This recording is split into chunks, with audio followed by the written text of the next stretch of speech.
Every time God chose a favorite in the Old Testament, he broke the same law. Not a suggestion, not a custom. A law every family in the ancient world structured their entire survival around. And he broke it so often that it stops looking like mercy and starts looking like a pattern with teeth. To understand what that pattern cost, you have to understand what the firstborn actually held in his hands.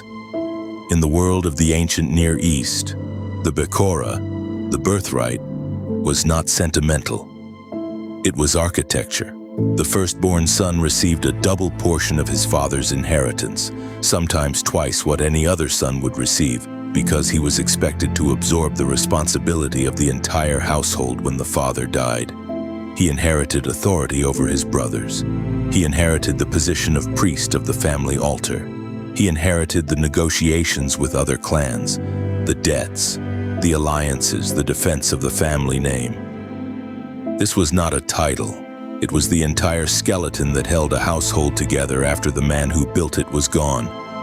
Younger sons, by contrast, were structurally secondary, not worthless, but expendable in a way the firstborn never was. A second or third son might be given a smaller portion, sent to build his own tent, or in leaner times absorbed into another household as labor.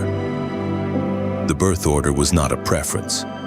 It was law, written into custom so deeply that later Mosaic legislation had to specifically forbid fathers from disinheriting a firstborn out of favoritism for another wife's son. That law existed because fathers kept wanting to break it, which tells you something before the stories even begin. This tension was not new. It was ancient, and it was raw. And everyone in these households knew exactly what was at stake the moment a father's eyes lingered too long on the wrong son. So when God begins deliberately to choose the younger son, not once but again and again until it stops looking accidental, he is not offering a nice story about the underdog. He is detonating the load-bearing wall of an entire civilization's family structure. Start with Abraham's tent in the heat of a wilderness afternoon that has already been rehearsing tragedy for years. Ishmael is the firstborn, born of Hagar and by every custom of the region that should have settled the matter permanently. But Isaac is the son of the promise, born to Sarah in her old age, and the household fractures along a fault line that never fully closes. Hagar and Ishmael are sent into the wilderness with bread and a skin of water, and Abraham, a man who loved his firstborn, has to watch him walk away, because the choice has already been made above his authority as a father. This is the first crack. It will not be the last. Move a generation forward into Isaac's own tent where the wound repeats itself with crueler intimacy. Esau is the firstborn, a hunter, a man's man, his father's favorite by temperament and blood. Jacob is the second twin, born grasping his brother's heel. As if he already understood he would have to fight for everything Esau received by simply existing first. The birthright is sold for a bowl of stew in a moment of hunger and contempt. But the blessing, the deeper transfer of authority, is stolen later, in a scene staged like a heist. Isaac is old, blind, dying.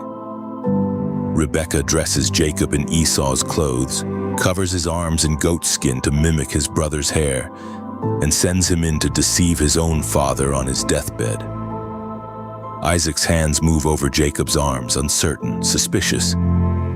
The voice is Jacob's, but the hands are Esau's, and he blesses him anyway. When Esau discovers the theft, the text does not soften his reaction.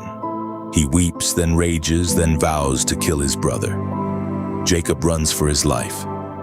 20 years pass before the brothers stand face to face again, and even then the reunion is armed with 400 men on Esau's side, because a stolen birthright does not heal. It waits. Generations later, in Jacob's own household, the wound resurfaces with even sharper teeth.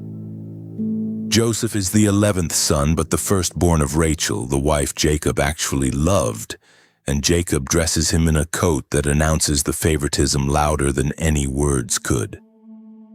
10 older brothers watch their father elevate the boy who tells them their sheaves bow down to his in dreams, who describes the sun and moon and stars bowing to him, who is handed authority his birth order never earned.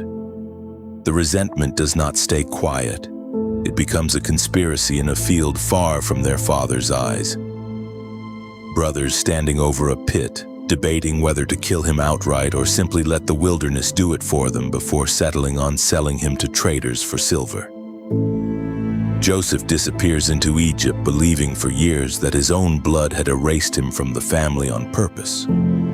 If patterns like this unsettle something in how you thought you knew these stories, that is exactly the appetite this channel exists to feed. Subscribe, because next week's account is the one your Sunday school flannel board never dared to put up.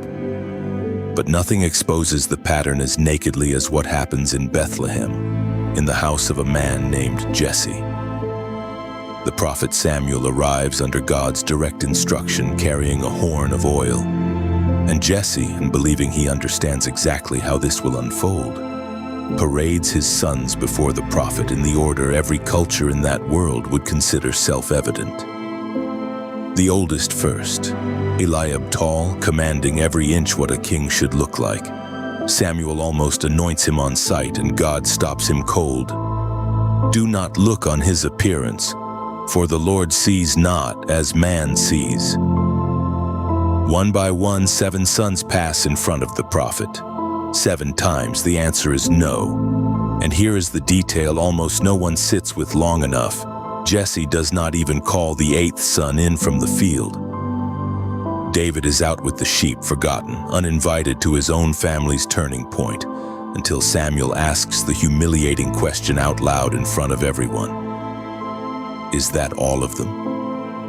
Only then does someone go get the boy smelling of wool and dust. And the moment oil touches his head, 7 older brothers are watching their birth order, their strength, their entire assumed future, get overturned in front of them by a stranger with a horn of oil and no explanation. None of this across 4 generations was random tenderness toward the underdog. It was a deliberate, repeated dismantling of the exact qualifications the ancient world worshipped.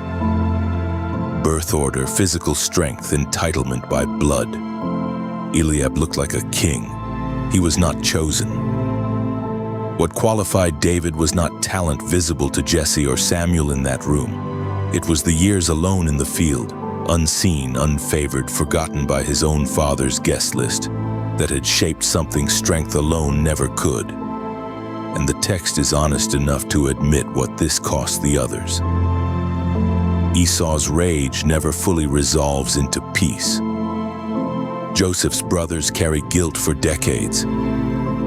Eliab later mocks David outright on a battlefield, still smarting from a wound the scripture never claims closed. To be chosen this way was never simple grace. It was survival paid for by someone else's grief, a pattern too consistent to be accidental and too costly to anyone still call it easy.